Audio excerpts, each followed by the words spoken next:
आप सभी का मैं स्वागत करता हूं और आप सभी को शुभकामनाएं देता हूं कि आपने 12th की क्लास में अच्छे अंकों से परीक्षा उत्तीर्ण की है।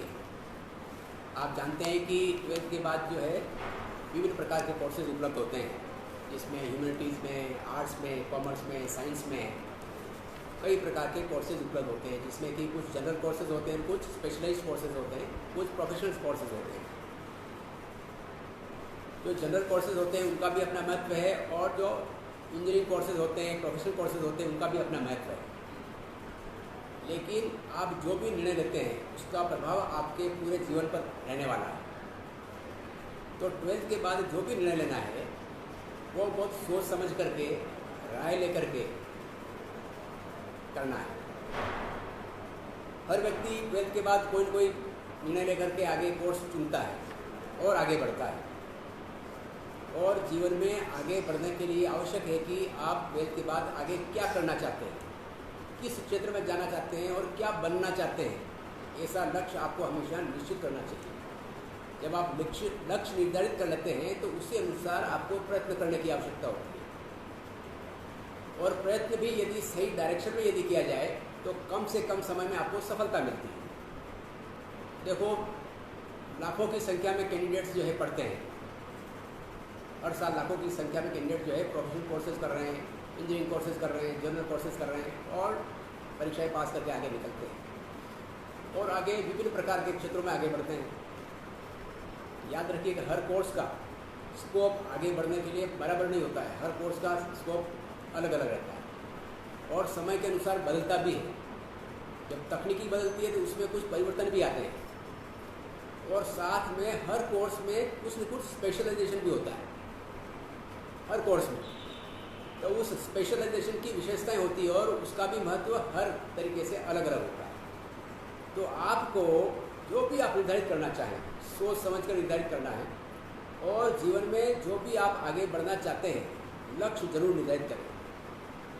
लक्ष्य निर्धारित करने से कई फायदे हैं। लक्ष्य निर्धारित करने से आप उसी डायरेक्शन में जो है प्रयत्न करते हैं और सही डायरेक्शन में यदि आप प्रयत्न करते हैं तो आपको जल्दी सफलता मिलती है। प्रयत्न हर व्यक्ति करता है, कठोर परिश्रम भी करते हैं। बहुत से विद्यार्थी हैं जो बहुत कठोर परिश्रम करते हैं लेकिन कईयों को सफलता नहीं मिलती है।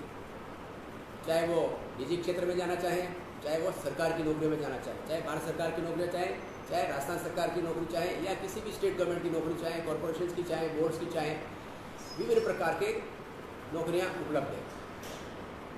यह भी एक तथ्य है कि अच्छी नौकरियां कम हैं और उनको प्राप्त करने वाले बहुत ज़्यादा हैं, बहुत ज़्यादा। अब तो स्थिति ये है कि कुछ पोस्टों के लिए लाखों में एप्लीकेशंस भरी जाती है। इसका आशय ये हुआ कि एप्लीकेंट्स बहुत ज़्यादा हैं जो कि सरकारी नौकरियों को प्राप्त करना चाहते हैं। और आपको याद होगा कि राजस्थान सरकार ने पुरानी पेंशन योजना को वापस लागू कर दी है।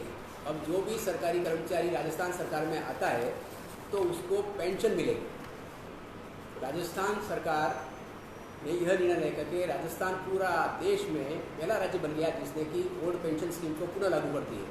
तो राजस्थान में सरकारी नौकरियों के प्रति रुझान और बढ़ा है, कम नहीं हुआ है। और सरकारी नौकरी प्राप्त करने के लिए देखो हर व्यक्ति कोशिश करता है, करनी चाहिए। और मैं तो ये बता देता हूँ कि देखो कोई भी चीज़ असंभव नहीं है, मुश्किल अवश्य हो सकती है, असंभव नहीं है। उसके लिए आवश्यकता किस बात की है? उसके लिए आवश्यकता इस बात की है कि आप आत्मविश्वास के साथ दृढ़ निश्चय करके अपना लक्ष्य निर्धारित करें और उस लक्ष्य को प्राप्त करने के लिए प्रयत्न करें सही डायरेक्शन में। मैं अपना परिचय भी देता हूँ आपको कि मैंने पीजी करने के बाद आरएस की परीक्षा दी थी। तो प्रथम बार में ही मैंने आरएस को टॉप किया था और मेरे और दूसरे नंबर वाले में 80 नंबर का डिफरेंस था। उस रिकॉर्ड को अभी तक कोई तोड़ नहीं पाया है। उसके बाद मैं इंडियन रेलवेज में सिलेक्शन हो गया मेरा, तो मैं इंडियन रेलवेज में अधिकारी बन गया। उसके बाद मैंने रिजर्व बैंक ऑफ इंडिया है उसमें परीक्षा दी थी ऑफिसर्स लेवल की, तो वहाँ मेरा सिलेक्शन हो गया तो मैं रिजर्व बैंक ऑफ इंडिया में चला गया। उसके साथ साथ ही मैंने परीक्षा दी थी आईएएस की, तो पूरे ऑल इंडिया लेवल पे मेरी 19वीं पोजीशन थी। तो मैं रिजर्व बैंक ऑफ इंडिया को भी छोड़ के आ गया और IAS में ज्वाइन कर दिया। कहने का आशय क्या है? कहने का आशय है कि यदि आप में यदि दृढ़ इच्छा शक्ति है और सही गाइडेंस मिलती है आपको, तो सही समय पर आप अपने लक्ष्य को प्राप्त कर सकते हो। तो समय बहुत महत्वपूर्ण होता है।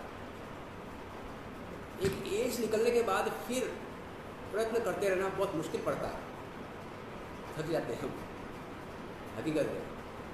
तो सही समय पर यदि आप निर्णय करते हैं, और निर्णय मैंने बताया कि निर्णय आपको करना है।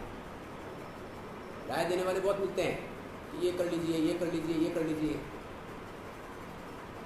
लेकिन लक्ष्य हमेशा एक ही रखना चाहिए।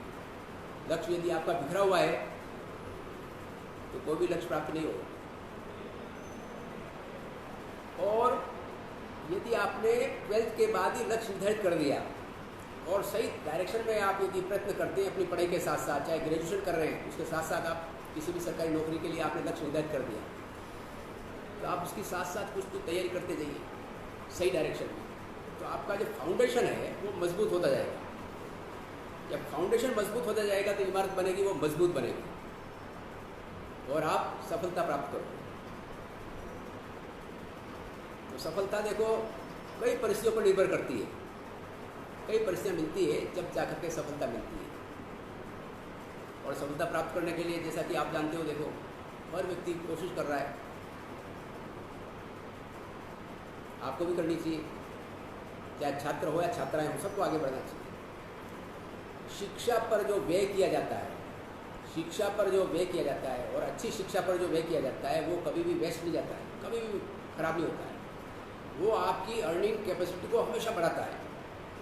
चाहे आप निजी क्षेत्र में जाएं, चाहे सरकारी क्षेत्र में जाएं, चाहे अपना व्यवसाय चालू करें, शिक्षा कभी भी, शिक्षा पर किया गया व्यय कभी भी व्यर्थ नहीं जाता है। ये आपकी अर्निंग कैपेसिटी को बढ़ाएगा और आपको आगे ले जाएगा। अब तो और आगे बढ़ चुके हैं तकनीकी के कारण से और बढ़ते हुए कंपटीशन के कारण से। लाइफ लॉन्ग लर्निंग का कंसेप्ट आ गया है। मतलब आपने कोई पढ़ाई कर ली और आगे बढ़ना चाहते हैं तो आपको और सीखना पड़ता है, क्योंकि तकनीकी बदल रही है, तकनीकी बदलती रहती है। तो ये जो जॉब्स आते हैं मार्केट में, उनकी नेचर भी बदलती जा रही है और बदलती जाएगी। कई जॉब्स ऐसे हो गए जो मार्केट से ख़त्म होते जा रहे हैं, नए नए जॉब्स आ रहे हैं। जो ट्रेडिशनल कोर्सेज हैं उसके साथ साथ नए नए जॉब्स को तलाशना और उसकी शिक्षा प्राप्त करना और उसमें आगे बढ़ना बहुत हितकारी है। तो इसके लिए आपको जो है पूरी जान खोजबीन करने की आवश्यकता है कि किस किस प्रकार के जॉब्स उपलब्ध हैं जिसको लक्ष्य बना करके आप जीवन में आगे बढ़ सकते हैं। जैसे मैं उदाहरण देता हूँ आपको एग्रीकल्चर में। एग्रीकल्चर में अभी भी पानी की कमी है। आप देखो राजस्थान में देखो पानी बहुत कम बरसता है और अंडरग्राउंड वाटर लेवल कम होता जा रहा है। कई जगह तो गर्मी में पीने के पानी की बहुत विकट समस्या हो जाती है, तो सरकार तरह तरह के साधन जुटा करके पीने के पानी की व्यवस्था करती है। लेकिन अभी भी वाटर यूज एफिशिएंसी के ऊपर PG डिग्री देने वाले संस्थाएं बहुत कम है, बहुत कम है इंडिया में। राजस्थान में मैंने कोई सुनी नहीं है कोई PG डिग्री देती हो वाटर यूज एफिशिएंसी के ऊपर। तो कहने का आशय है इसी तरह से आप फूड एग्री बिजनेस का लीजिए। फूड एंड एग्री बिजनेस का मार्केट बढ़ता जा रहा है। हर व्यक्ति को अच्छा खाना चाहिए और कोरोना ने एक बात सिखाई कि हेल्थ इज़ वेल्थ। सबसे इम्पोर्टेंट कोई चीज़ है तो स्वास्थ्य है। यदि आदमी स्वस्थ रहेगा तो कई प्रकार के काम करेगा और इकोनॉमिक एक्टिविटी आगे बढ़ेगी और आगे बढ़ेगा। यदि हेल्थ अच्छी नहीं तो आगे आप कुछ नहीं कर सकते। तो मैं ये कहना चाहता हूँ कि आपको आत्मविश्वास के साथ, आत्मविश्वास ऐसे नहीं बढ़ता है, कहना बहुत आसान है, करना बहुत मुश्किल होता है। आपको ध्यान होगा कि अर्जुन जब रणभूमि में थे तब जब अर्जुन ने अपने संबंधियों को युद्ध क्षेत्र में देखा तो उनके विचार बदल गए कि मैं इनके खिलाफ युद्ध कैसे करूँगा। तो वहाँ भगवान कृष्ण ने उनको धर्म की याद दिलाई। इसको ड्यूटी कहते हैं। अंग्रेजी में ड्यूटी शब्द आता है और संस्कृत में और हिंदी में धर्म शब्द आता है। अर्जुन को धर्म की याद दिलाई और कहा कि कर्मण्येवाधिकारस्तु मां फलेषु कदाचन। आपकी ड्यूटी किस में है? कर्म करने में। उसका फल क्या होता है उसमें आपको अधिकार नहीं है। अंग्रेजी में यही कहते हैं, action is thy duty, fruit is not thy concern. कर्म करना अपना अधिकार, फल क्या मिलेगा, कितना मिलेगा, इसके बारे में कोई नहीं कह सकता। कुछ चीज़ें अपने हाथ में नहीं होती, लेकिन ज़्यादातर छात्राएं, युवा वर्ग इस प्रकार की बातें करते हैं कि देखो इस प्रकार का ये बातें नहीं हुई इसलिए हम आगे नहीं बढ़ पा रहे हैं, या हमारी परिवार की परिस्थितियाँ या वातावरण या आर्थिक स्थिति कमज़ोर है इसलिए हम आगे नहीं बढ़ पा रहे हैं। सही नहीं। आप जहाँ पर भी हैं, जिस स्थिति में भी हैं, जिस वातावरण में बड़े हुए हैं, अब आप 12th के बाद कुछ बातों को छोड़ करके आप अपने भविष्य के निर्माता आप स्वयं हो। आप अपने भविष्य के निर्माता स्वयं हो। दूसरों के कहने से आपका भविष्य निर्माण नहीं होने वाला। टीचर्स आपको गाइडेंस दे सकते हैं, पेरेंट्स भी आपको पढ़ने के लिए खर्चा दे सकते हैं, रुपया दे सकते हैं। पढ़ना आपको है, सीखना आपको है। मैं हमेशा कहता हूँ, मैं भी गाइड करता रहता हूँ, मैं पढ़ाता नहीं हूँ, मैं सिखाता हूँ। कैंडिडेट्स को सिखाता हूँ तो कम से कम समय में, जो कोई कैंडिडेट 2 साल में, 5 साल में, 10 साल में नहीं सीख पाता है, उसको हम जो है कुछ ही दिनों में सिखा देते हैं। तो सिखाने की एक कला है, तो हर व्यक्ति में नहीं पाई जाती है। कुछ ही व्यक्ति होते हैं जिनमें एक कला होती है, और उस कला के माध्यम से यह हुनर है। देखो अपने आप में, मैं हमेशा कहता हूँ आप में इतना पोटेंशियल है आगे बढ़ने का कि किसी कोई सीमा नहीं है। आपको भी मालूम नहीं होगा कि आप कितने जीवन में आगे बढ़ पाओगे, बढ़ सकते हो। कभी भी अपने को छोटा मत मानिए, कभी भी, कैसे भी परिस्थिति में हो, चाहे लड़का हो चाहे लड़की हो, कभी भी अपने आप को छोटा मत मानिए। सोच बड़ी रखिए। सोच का बहुत बड़ा प्रभाव आता है, बहुत बड़ा प्रभाव आता है। यदि आप सोच छोटी रखेंगे तो उसी स्तर तक पहुंच पाएंगे, और सोच बड़ी रखेंगे तो ऊपर तक चलते जाएंगे, बढ़ेंगे जीवन में। कहते हैं ना, जैसा बोओगे वैसा काटोगे। अंग्रेजी में भी कहावत है, as you sow so shall you reap. यदि आपने बबूल का बीज डाला है तो बबूल का पेड़ बनेगा, आम नहीं मिलने वाला है। इसलिए मैं हमेशा कहता हूँ, आम का पेड़ को, आम का पौधा लगाइए, आम का बीज बोइए, उसको सींचिए, खाद दीजिए समय समय पर। मतलब क्या हुआ? मतलब अपना अच्छा लक्ष्य निर्धारित करिए, लक्ष्य अच्छा निर्धारित करके कर्म करिए, उसके लिए प्राप्त करने के लिए कर्म करिए। कौन सा? सही डायरेक्शन वाला। जब सही डायरेक्शन वाला आप कर्म करेंगे सही डायरेक्शन में, तो आपको कम से कम समय में सफलता मिलेगी। और आप जैसे लोग ही आगे सफल होते हैं, बाहर से नहीं आते हैं। आप जैसे लोग ही सफल होते हैं। मैं भी जब छोटा था, आप जैसे स्कूल में था, 12th के बाद मैं भी ऐसे ही सोचता था, पता नहीं क्या होगा। मैं पहले हिंदी मीडियम का स्टूडेंट हुआ करता था, लेकिन मैंने 12th के बाद इंग्लिश लिटरेचर लेकर के मेरी अंग्रेजी सुधारी मैंने, और मैंने आगे जाकर के मेरा मीडियम इंग्लिश चेंज कर दिया। आशय क्या है? यदि आप में दृढ़ निश्चय है तो आप चेंज कर सकते हो, किसी भी प्रकार की प्राप्ति कर सकते हो। लेकिन आपने सोच विचार कमज़ोर रखा तो आगे नहीं बढ़ पाओगे। छोटी छोटी चीज़ें ही आगे बढ़ती है, छोटी छोटी चीज़ों से ही बड़ी बिल्डिंग बनती है। कोई देखता है बहुत बड़ी बिल्डिंग है, उसका नींव बनाते हैं, फिर 1 मंजिल बनती है, फिर 2 मंजिल बनती है, फिर धीरे धीरे कई मंजिलें बनती है। तो कभी भी सोच छोटा मत रखिए, सोच को बड़ा रखिए, और हमेशा आलस्य मत करिए। मैंने कहा ना, आपने लक्ष्य तो निर्धारित कर दिया।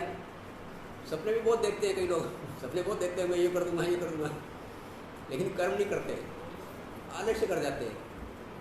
और सही समय पर यदि आपने नई निर्णय लेकर के काम नहीं किया, एक्शन नहीं लिया, कर्म नहीं किया, तो आगे बढ़ना बहुत बड़ा मुश्किल है। क्योंकि कंपटीशन बहुत है, बहुत कंपटीशन है। कहते हैं ना, आलस्य ही मनुष्याणाम शरीरस्थो मान रिपु, अर्थात आलस्य ही मनुष्य का सबसे बड़ा शत्रु है। आलस्य कहाँ है? अपने अंदर है, बाहर नहीं है। लेकिन हम कई लोग जो है ज़्यादातर छोटे मोटे बातों पर बाहर लड़ते रहते हैं। नहीं, कई दुश्मन अपने अंदर बैठे हुए हैं, उनको कैसे, उनसे कैसे लड़ा जाए, उनको कैसे हराया जाए। जैसे आलस्य का मैंने उदाहरण दिया, उस प्रकार से ऐसे कई चीज़ें हैं जो हमारे अंदर होती है, जिनको कि अपन कमजोरियाँ होती हैं, हमको धीरे धीरे दूर कर सकते हैं, और दूर कर सकते हैं। हकीकत है, दूर इंसान ही करता है। सही डायरेक्शन मिलती है, सही संगति मिलती है, उसका प्रभाव बहुत पड़ता है। इसीलिए गुरुओं का, टीचर्स का रोल महत्वपूर्ण हो जाता है, पेरेंट्स का रोल महत्वपूर्ण हो जाता है। अनुभव बहुत बड़ी चीज़ होती है। शिक्षा के साथ साथ अनुभव होना बहुत महत्वपूर्ण है, और अनुभव की हुई चीज़ है उसकी वैल्यू ज़्यादा होती है। तो मैं आपको बहुत शुभकामनाएं देता हूँ, और साथ में आगे बढ़ने की भी शुभकामनाएं देता हूँ।